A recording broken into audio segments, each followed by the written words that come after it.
নমস্কার বন্ধুরা, তনুশ্রী রান্নাঘরে সবাইকে স্বাগত। আজকের রেসিপি মুগ ডাল দিয়ে চাল কুমড়োর ঘন্ট। এটি একটি সাবেকি রান্না, আমার মায়ের থেকেই শেখা।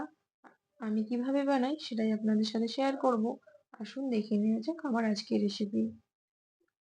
প্রথমেই আমি মুগ ডাল নিয়েছি, মুগ ডালটা ভেজে নেব। হালকা করে ভেজে নেওয়ার পর এটাকে আমি তুলে নেব।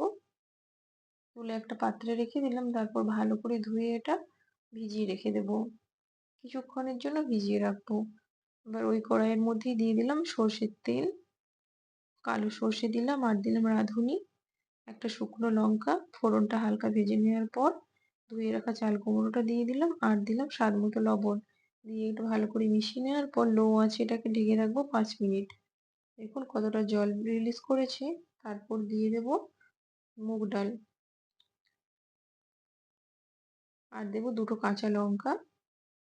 লো আঁচে এটা কুক করে নেব যতক্ষণে না ডালটা সেদ্ধ হয়ে আসছে। যদি জলের প্রয়োজন হয় তো অবশ্যই জল অ্যাড করতে পারেন। তারপর দিয়ে দিলাম স্বাদ মতো লবণ, আর নামানোর আগে ঘি। আমি এখানে কোনো রকম জিরে গুঁড়ো ধনে গুঁড়ো অ্যাড করিনি, সিম্পল ভাবে রান্নাটা করার চেষ্টা করেছি। আশা করি আপনাদের ভালো লাগবে। আর আজকের রেসিপিটা কেমন লাগলো আমাকে কিন্তু জানাবেন।